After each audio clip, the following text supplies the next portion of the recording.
ऑफिसचे काम संपवून थोड्या उदास मनाने विक्रम घरी आला आणि तसाच कोणता तरी विचार करत सोफ्यावर बसला. तो आज जरा जास्तच उदास व शांत दिसत होता हे त्याच्या बायकोला अनुजाला जाणवलं. म्हणून ती पाण्याचा ग्लास घेऊन पुढे आली आणि विक्रमला म्हणाली की काय झालं आहे, सर्व काही ठीक आहे ना, कोणतं टेन्शन तर नाही ना. तेव्हा विक्रम बोलतो, हो अनु, सर्व काही ठीक आहे, तू काळजी करू नकोस. इतक्यात विक्रमची आई बोलते, मग रोजसारखा फ्रेश दिसत नाहीस, आल्यापासून गप्प गप्प आहेस. काही नाही गाई, आज ऑफिसमधील माझा एक मित्र तो आज पेढे वाटत होता. संपूर्ण ऑफिसमध्ये त्याने आनंदाने पेढे दिले कारण तो बाबा झाला होता. त्याला किती आनंद झाला होता हे त्याच्या चेहऱ्यावरून स्पष्ट दिसत होतं. मला फारसं गोड खायला आवडत नाही हे तुम्हालाही माहिती आहे, पण आता तो इतक्या आनंदी मूडमध्ये होता त्यामुळे त्याला मी नाही बोलू शकलो नाही आणि मी पेढे खाल्ले. तेव्हा विक्रमची आई त्याच्याजवळ जाऊन म्हणाली, मला माहिती आहे तुला कशाचं दुःख वाटत आहे, तुला कशाचं वाईट वाटत आहे. तुला कधी बाळ होईल देव जाणो, या घरात तुझ्या बाळाचे आगमन कधी होईल कोणास ठाऊक. माझं तर मन तुझ्या बाळाला घेण्यास त्याच्यासोबत वेळ घालवण्यास किती आतुर झालं आहे, तुला काय सांगू. पण तू काळजी करू नकोस, वेळेनुसार सर्व काही ठीक होईल आणि तूही आनंदाने सर्वांना एक दिवस पेढे वाटशील. तो दिवस लवकरच येईल. विक्रम व त्याच्या आईचे हे संभाषण ऐकून अनुजा नाराज झाली. तिचा चेहरा पडला. तिच्या डोळ्यात पटकन दुःख दाटून आलं. नकळत तिच्या डोळ्यात पाणी आलं आणि ती शांतपणे उठली आणि खोलीत निघून गेली. हे सर्व विक्रमने पाहिलं आणि त्या क्षणी एकही क्षण वाया न घालवता तो तिच्या मागे गेला. तिची अवस्था खूपच नाजूक होती. ती स्वतःला दोष देत होती.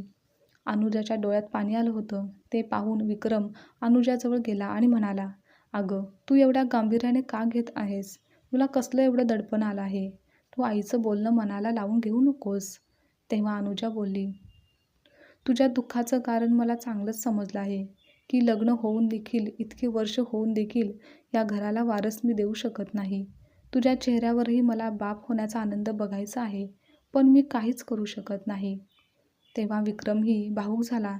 त्याने बायकोच्या खांद्यावर हात ठेवला आणि म्हणाला, अनु, तू वाईट वाटून घेऊ नकोस, स्वतःला दोष देऊ नकोस, कारण ही गोष्ट तुझ्या हातात नाही. मुले ही देवाची देणगी असतात, ती देवाची इच्छा असते आणि मला बाळाची घाई नाही, तर मला आयुष्यभर माझ्या कुटुंबाला खूप आनंदात सुखात ठेवायचं आहे. त्यांच्या चेहऱ्यावर समाधान बघायचं आहे. माझं तुझ्यावर मनापासून प्रेम आहे. तू माझं सर्वस्व आहेस आणि म्हणूनच माझ्यासाठी तुझ्यापेक्षा मोठं दुसरं काहीही नाही. माझं हे छोटं कुटुंब माझ्यासाठी सर्व काही आहे. त्यामुळे यापुढे असा विचार कधीच तू करू नकोस. बरं, आता पटकन माझ्यासाठी चहा बनवशील का? तोपर्यंत मी फ्रेश होऊन आलो. असं बोलत विक्रम बाथरूममध्ये गेला तर त्याला अनुजाचा उलटी करत असल्याचा आवाज आला. तो धावतच वॉश बेसिनजवळ पोहोचला आणि त्याने बायकोला उलटी करताना पाहिलं आणि घाबरला. तो अनुजाला म्हणाला, काय गं, काय झालं आहे, तुझी तब्येत तर ठीक आहे ना? हो, मी ठीक आहे, पण दुपारपासून उलट्या येत आहेत, अशक्तपणा देखील जाणवत आहे. मग चल, लगेच आपण डॉक्टरांकडे जाऊ, रात्री परत तुझी जास्त तब्येत बिघडायला नको. तेव्हा विक्रमची आई हॉलमधून सुनेला उलट्या होताना पाहत होत्या आणि त्यांच्या चेहऱ्यावर एक वेगळीच चमक होती. त्या तर्क लावून बसल्या होत्या आणि विचार करू लागल्या की शेवटी तो दिवस आला ज्याची मी इतकी वर्ष वाट पाहिली. आता या क्षणी त्यांचा आनंद ओसांडून वाहत होता. मी आता माझ्या नातवाचं सुख अनुभवणार आहे, या भावनेने त्या खूपच आनंदित झाल्या होत्या. त्या स्वतःशीच पण थोड्या मोठ्याच आवाजात बोलत होत्या. आता मी माझ्या नातवाला माझ्या कडेवर घेणार आहे, त्याचे खूप खूप लाड करणार आहे. हे ऐकून विक्रमची काळजी क्षणभरात ओसरली आणि त्याच्या डोळ्यात आणि चेहऱ्यावर देखील आनंद उमटला. चेहऱ्यावर आपसुकच हसू पसरलं आणि हे सर्व ऐकून अनुजाला एक क्षणभर वाटलं की आता आपण आई होऊ शकतो आणि ती लपूनच हसत रूममध्ये गेली. दुसऱ्या दिवशी विक्रम व अनुजा डॉक्टरांकडे गेले. तेव्हा डॉक्टरांनी काही टेस्ट करून घेतल्या आणि त्यानंतर अनुजाला तपासताना विचारलं की त्यांनी रात्रीच्या जेवणात काही वेगळं काही खाल्लं होतं का? काही वेगळं नाही, मी तर सकाळचा भात आणि पोळी भाजी. हे ऐकून डॉक्टर बोलतात, मी काही औषधं लिहून दिली आहेत, ती घ्या, मग तुम्हाला बरं वाटेल. विक्रम काळजीने विचारतो, सर्व काही ठीक आहे ना? काही खबरदारी काळजी घ्यायची आहे का? तेव्हा डॉक्टर बोलतात, तुम्ही समजत आहात तसं काहीही नाही. तर त्यांनी अवेळी काहीतरी खाल्ल्यामुळे त्यांना अपचन झालं आहे, ॲसिडिटी झाली आहे, त्यामुळेच त्यांना असा त्रास होत आहे. तर मी काही औषधं लिहून देतो, ती वेळेवर घ्या, काळजी करू नका. तेव्हा डॉक्टरांचे बोलणे ऐकून विक्रम थोडा नाराजच झाला. त्याला खूप वाईट वाटलं. जड पावलांनी तो अनुजाच्या खांद्यावर हात ठेवून हॉस्पिटलमधून बाहेर आला. अनुजा तर गाडीत बसताच रडायला लागली आणि रडतच म्हणाली, मी कधीच आई होऊ शकत नाही का? माझ्या वाट्याला आईपणाचं सुख कधी येणारच नाही का? आणि माझ्यामुळे दरवेळेस तुझी निराशा होते आणि तुलाही बाप होण्याचा आनंद अनुभवता येत नाही. त्यापेक्षा आता तू दुसरं लग्न कर, म्हणजे मग तू सुखी होशील. तेव्हा अनुजाचा मूड ठीक करण्यासाठी विक्रम म्हणाला, तुझी आयडिया चांगली आहे, पण मी दुसरं लग्न केलं तर तू तुझ्या सवतीसोबत कशी राहशील? ती तुझ्यापेक्षाही सुंदर असेल तर मग काय करशील? अनु म्हणाली, तू आत्ताही मस्करी करतोस? तेव्हा विक्रमने प्रेमाने अनुजाचा हात हातात घेतला आणि म्हणाला, आपलं नातं इतकं स्वार्थी आहे का, की आपल्याला बाळ होत नाही म्हणून लगेच मी दुसऱ्या कोणासोबत तरी लग्न करेन? आणि तुला बाळ होत नाही यात फक्त तू एकटीला दोषी का ठरवत आहेस? मी फक्त तुझ्यावर प्रेम करतो आणि नेहमीच करत राहीन. आणि नवरा बायकोंचे नाते हे फक्त मुलावरच टिकतं का? मुले झाली तरच ते नातं परिपूर्ण होतं का? बोल, तुलाही असंच वाटतं का? आजच्या नंतर दुसऱ्या लग्नाची चर्चा परत कधीही करू नकोस आणि सकारात्मक विचार ठेव ना. देवाच्या दारात वेळ लागतो, पण फळ नक्की मिळतं. त्यामुळे विश्वास ठेव आणि कधीही निराश होऊ नकोस. आपल्याला यातून काहीतरी मार्ग नक्की मिळेल आणि आपल्याला दोघांनाही आईवडील होण्याचं भाग्य मिळेल. विक्रम म्हणाला, अनु, तू माझ्यासाठी सर्वस्व आहेस. या शब्दाने अनुजाच्या मनात एक नवी आशा जागवली. तिने हलकंसं हसून होकार दिला. विक्रमच्या शब्दांनी अनुजाला थोडा वेळ धीर मिळाला आणि थोड्याच वेळात ते घरी पोहोचले आणि दारावरची बेल वाजवली. बेल वाजवताच विक्रमची आई लगेच दारात आली. सगळं काही ठीक आहे ना? आणि आमच्या वंशाचा दिवा कधी येणार आहे? कसा आहे तो?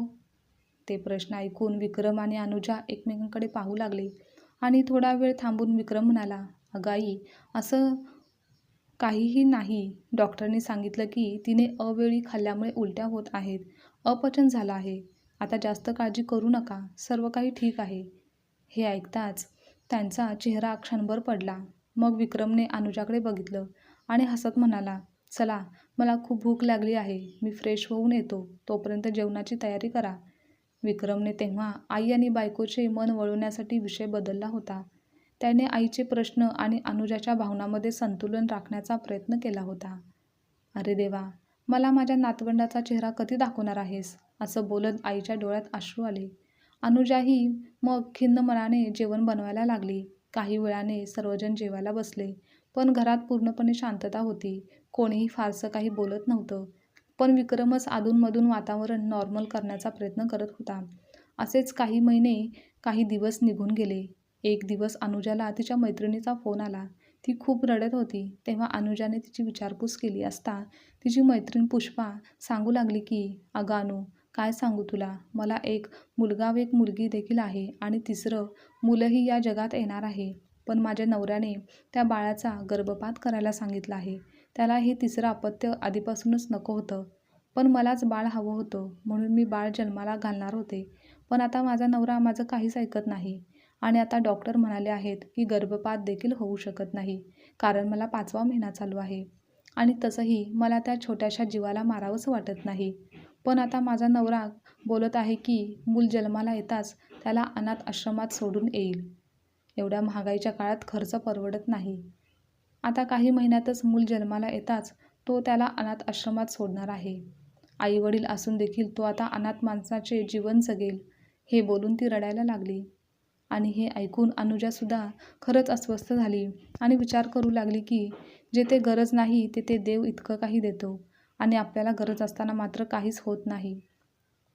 अनुजाने मैत्रिणीला समजावलं व फोन ठेवला आणि तिचं काम संपवून अनुजा तिच्या खोलीत गेली. ती तिच्याच विचारात हरवलेली होती. इतक्यात विक्रम आला आणि तिला विचारू लागला, काय झालं आहे? कोणत्या विचारात मग्न झाली आहेस? तेव्हा अनुजाने मैत्रिणीविषयी सर्व काही त्याला सांगितलं. तेव्हा विक्रमही खोलवर विचार करू लागला. दुसऱ्या दिवशी विक्रमने अनुजाला आपल्या मनातील भावना बोलून दाखवल्या. तो म्हणाला की आपण मूल दत्तक घेऊया का? अहो खरंच, माझ्या मनात जे होतं तेच तुम्ही बोललात. पण आईंना विचारावं लागेल. यात काय विचारायचं आहे? कुणाच्या निरागस बाळावर प्रेम करायचं असेल तर कोण नाकारू शकतं? असं बोलून ते दोघेही विक्रमच्या आईकडे बोलण्यास निघाले. त्यांनी आईला अनुजाच्या मैत्रिणीविषयी सांगितलं. आम्ही त्याला दत्तक घेण्याचा विचार करत आहोत. हे ऐकून आई थोडी नाराज होत म्हणाली, असं कसं होऊ शकतं? तुझी मैत्रीण कोण आहे, कशी आहे, कोणत्या जातीची आहे, आपल्याला काय माहिती? मग तिचं बाळ कसं आपण घ्यायचं? आई, किमान तुम्ही तरी असं बोलू नका. तुम्ही तर देवाला खूप मानता ना? मग त्याच्यासाठी केवळ कर्मच सर्वश्रेष्ठ आहेत. कर्म हेच आपल्या चांगल्या वाईट ठरवत असतं. आणि शेवटी त्या निरागस बाळाच्या प्रेमाने आपण स्वीकार केला तर त्यालाही एक सुरक्षित कुटुंब मिळेल, प्रेम मिळेल. आणि समाज तेव्हाच बदलेल जेव्हा आपण स्वतःपासून सुरुवात करू. जेव्हा आपण बदलू तेव्हाच समाज बदलेल. ठीक आहे, तुमचा निर्णय मला मान्य आहे. तुम्ही तिच्या घरी जाऊन या, तिच्याशी बोलून घ्या. त्यानंतर मग दुसऱ्याच दिवशी विक्रम व अनुजा तिच्या मैत्रिणीच्या घरी गेले. तिच्याशी सविस्तर बोलले. आम्ही तुझ्या बाळाला दत्तक घेण्याचा विचार करत आहोत. यावर तुला काय वाटतं ते स्पष्टच सांग.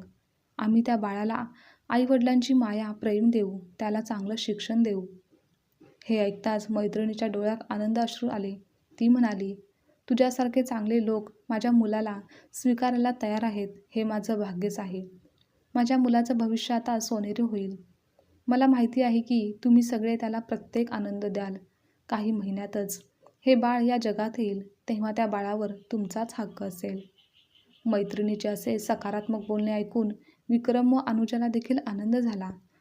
त्यांनी आता बाळाची पूर्ण जबाबदारी उचलण्याचे ठरवले. यापुढचा सर्व दवाखान्याचा खर्च आणि तिला जे काही खायला लागेल त्याचाही खर्च त्यांनीच करायचं ठरवलं. आता अनुजा व विक्रमही खूप खुश होते, कारण कितीतरी वर्षानंतर त्यांना आई वडील होण्याचं भाग्य प्राप्त होणार होतं. अनुजा तर आई होण्याचं स्वप्न पाहत होती आणि पुढच्या काही महिन्यातच अनुजाच्या मांडीवर तिच्या मैत्रिणीचं बाळ होतं.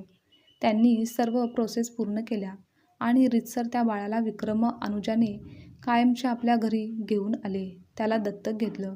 त्यांना आता आपलं कुटुंब पूर्ण झाल्याचं जाणवत होतं. आजची कथा तुम्हाला आवडल्यास लाईक, शेअर, कमेंट करा आणि चॅनलवर नवीन असाल तर चॅनलला सबस्क्राईबसुद्धा नक्की करा.